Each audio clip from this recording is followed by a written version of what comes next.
We're going to dive into Bears Mock Draft 3.0 from yours truly, a pre-NFL trade deadline one, as the deadline is this upcoming Tuesday on October 31st. The Bears currently hold the number 1 and the number 3 picks in the NFL draft. 5-round mock draft today. That's what we're rolling with using the PFF mock draft simulator. 5-round mock.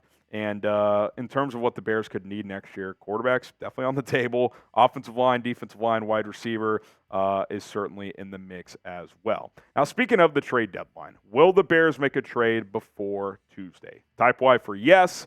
Type in for no. Be the pinned comment. Let me know what you guys think. Will the Bears make a trade before Tuesday? All right, with the number 1 pick, we're trading it. Why not? Let's mix it up on this mock draft. Trading the number 1 pick to New England for their first this year, first next year. By the way, their first this year is currently with the number 6 pick. You get a second and third this year as well. So first, second, third this year, which are all top 40 picks, including the number 6 pick. You get their first next year, and Kyle Duggar, who would go for a day 2 pick. And to me, the reason I opt to go with this one is you get your Eddie Jackson replacement, pair Kyle Duggar with Jaquan Brisker on the back end. Still a young, talented player. You can pay him to a contract extension. Bojack replacement, you cut or trade him in the offseason.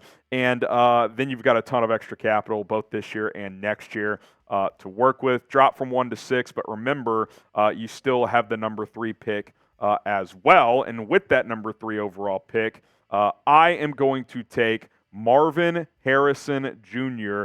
out of Ohio State. Marvin Harrison Jr. is a stud. He is unbelievable. You look at his last 2 seasons for the Buckeyes. I mean, and forget the stats. Like, I just watched this guy play, and he's just a dude. Like, I don't know how else to explain it. Like, he's 6'4". He's fast as hell. He's good after the catch. He can block. You could throw, you can get him on jet sweeps at that size. You can go vertical. You can go intermediate, sideline, over the middle. Like, there's no weakness. There's no weakness. And I've come to the conclusion that Marvin Harrison Jr. is the best player in this draft. Period. End of story. That's just it. Like, he is that dude. He is the best player in this draft. Look, Caleb Williams, Drake Maye, if one of these quarterbacks hits at a high level, they'll have a more impactful career. But just from best pure player, give me Marvin Harrison Jr. I mean, he is an unbelievable talent. So I would love to get this guy to Chicago. The idea of pairing him with DJ Moore is so intriguing to me. I mean, it's possible that's the best duo in the league within a couple of years if that happens. So I would definitely love to have him in Chicago. If you want Marvin Harrison on the Bears, spam MHJ in the comments, in the chat. If you're watching live, if you're watching later, doesn't matter. Spam MHJ. I've come to the conclusion that if he's there when the Bears are picking, like, that's who I want. Like, maybe you don't take him number 1 overall, but I would love to have this guy in the Bears. And so then after trading down with the Patriots at the number 6 overall pick, Joe Alt, the offensive tackle from Notre Dame. Olu Fashanu went the pick before, or 2 picks before. I think it went Fashanu 4, Brock Bowers 5. So can't get Olu, but the gap between Joe Alt and Olu is not that significant, in my opinion. I think they're both excellent prospects. I think there's a drop-off after these 2 guys to the 3rd tackle in this class, but Joe Alt is a stud in pass protection. I think you could argue he's a better pass protector than Olu Fashanu. He might be a tick less athletic overall, but PFF loves him. 88 grade, 92 pass block, 80 run block. He's only given up 1 sack this year. And look, the big question when it comes to if you want to take a left tackle early in this draft, how does Ryan Poles feel about Braxton Jones? Does he want to proceed with Braxton Jones as a starting left tackle? Does he want to upgrade there and either kick Braxton Jones inside or make him a swing tackle? I'm not sure. Braxton Jones is a nice player. He's done some good things, but he showed a lack of strength at times as a rookie, but he was still pretty good. And then this year he's been dealing with the neck injury. Hopefully he gets back soon, if not this week, and can go out there and perform at a high level. But if there's any doubts there, and if you love Fashanu or Joe Alt, and he's sitting there, like, that's hard to pass up because you pair one of those guys with Darnell Wright, you could have elite bookend tackles for the next decade. So to me, I'm all about building the trenches right now, and if that includes upgrading at left tackle, I'm certainly willing to do just that. Today's show is sponsored by Rocket Money. It's 2023 and it appears we can't buy things anymore. We can only subscribe to them. There's subscriptions for everything these days, from streaming services to razors, fitness programs to food, even bacon of the month. It's no wonder it can feel impossible to keep tabs on what you're paying for each month. That's why I'm a huge fan of Rocket Money. They list out all of your subscriptions on one screen and tell you exactly how much per month you're paying on those subscriptions. And what you'll probably find is, oh, I don't need this, I don't need that, I don't need this anymore. And they will cancel those unwanted subscriptions for you. Just click the cancel button next to it. They will either give you steps to follow to get that cancellation final, or they will even do it for you in some cases. With over 5 million users and counting, Rocket Money has helped save its customers an average of $720 per year. And listen to this, $1 billion in total savings among all of its customers. Yes, Rocket Money. Go save some money. Fill up your pockets. You're not going to regret it. RocketMoney.com/BearsNow. That link is in the comments. It's in the description of this video. Start saving money by using the Rocket Money app. All right, we move to the second round here. JT Tuimoloau, the edge out of Ohio State with the number 35 overall pick. And then I also have 38 here from that New England trade down. Chris Braswell, the edge out of Bama. I'm going to double dip here. What did I just say? Trenches, build them up. JT Tuimoloau, who's been a little inconsistent in college, but when he's flashed, he has flashed at an all-time high level. Chris Braswell's having a really good season for the Crimson Tide. I mean, I would love to double dip at this position on day two. Obviously, Tuimoloau, he was the number one overall recruit just 3 years ago. He's been a little inconsistent in college, but when he's on, I mean, he bullied Olu in the fourth quarter when Ohio State played Penn State the other day. He really did. He pushed him around.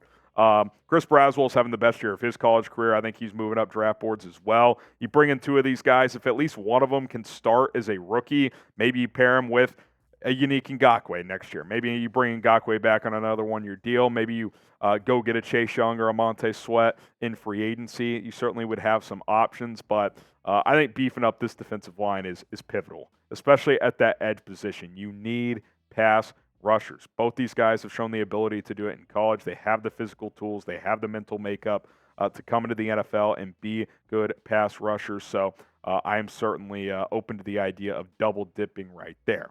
Now, be honest with me. What do you think is the biggest roster need heading into next season? Is it edge? Maybe you think it's quarterback. Is it center? Is it left tackle? Let me know. Safety. What is the Bears' biggest roster need? And maybe you do think it's center. And look, I know center's considered a less leverage position, but you tell me, has the shuffling of centers the last 3 years not felt pretty important for the Bears? I think it's impacted Justin Fields' play at times. There's no doubt it impacted it against the Vikings a couple weeks ago. I mean, the guy is like Odell Beckham against the Cowboys, having to catch these balls from Cody Whitehair, which is why he got benched. And look, I'm going to draft Sedrick Van Pran until the cows come home. I mean, I am taking this guy in every freaking mock until I can't anymore because he's consistent, he's rock solid, he snaps the football well, he can move. I might take him in every mock I do. This is Mock Draft 3.0, 3 for 3. Probably going to take him in the next mock. And until, like I said, until I can't anymore, I'm taking this guy because you've got to stabilize the position. And he's the best player in this draft at that position. So getting a guy like that, you'd feel very comfortable with him. He's a plug-and-play starting center in the National Football League. If you want more Bears mock drafts, hit that subscribe button. If you don't, okay. We're probably still going to do some, but if you're really into this, if you like today's video, hit that subscribe button. We'll continue to cook up some mocks. All right, we get into the third round, second pick of the third round. Sedrick Van Pran was pick number 67, but Quinn Ewers, the quarterback out of Texas. Now, obviously, you've known in this mock right now, I did not go quarterback number 1 overall, or even in the first round. I traded the number 1 pick, and I drafted at 3 and 6. Quinn Ewers has had a pretty good year. He's dealing with the shoulder injury again, so that's notable. Second straight year he's got a shoulder injury, the Texas quarterback, but he's improved his accuracy this year up to 71%. He's got really strong arm. I thought he shedded too much weight this year. He wanted to get quicker, and now he's less than 200. I'd like to see him get back to 210 or so, but he can make all the throws. He's athletic enough where he can move, and here's a thought.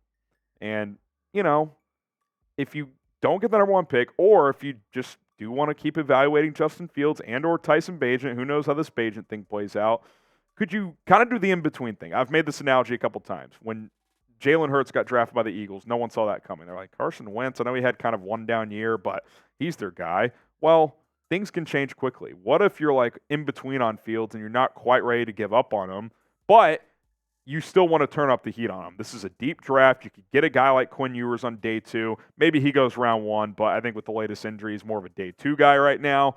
I don't mind this idea. I really don't. Get a young, talented player to develop that's probably not ready to play as a rookie, and turn up the heat on your current quarterback situation. Now, this is not me saying, oh, Justin Fields, he's shown enough to be a 10-year starter here, but there are scenarios where it couldn't make sense to go this route. So thought I'd mix it up on this mock draft. Took Caleb Williams in each of the past 2. This time I traded down for the number 1 pick. Should the Bears draft a QB in the first round? What say you? Type 1 for yes or type 0 for no? Now, if I had to guess what I think Ryan Poles is going to do, if he gets the number 1 pick, I think he'll draft Caleb Williams. But I wanted to have some fun today. I wanted to mix it up. 1 for yes, 0 for no. What would you do? All right, we'll go rapid fire on these last few here. 5-round mock draft. Tyler Davis, the defensive tackle out of Clemson, here in the 4th round. He is a bit of a disruptor. I think he's got some developmental potential. You need more beefy guys on the interior there. Cade Stover, the tight end out of Ohio State, got him in the 4th round as well, pick number 132. He's having a nice season. I wonder if he could sneak into the 3rd round there, be a day 2 pick. I like Cole Kmet, but your other tight ends are Robert Tonyan on a 1-year deal. He hasn't done much this year. Mercedes Lewis, who's 38 years old. So I think drafting a tight end in the middle rounds could make some sense. And then Aniyah Smith, who has some return ability. He's pretty explosive, too. He's only 5'10", but he could be insurance for a guy like Darnell Mooney if he's not back next year. So you bring a guy like that into the fold who can do some different things out of Texas A&M. I'm certainly intrigued by that proposition as well.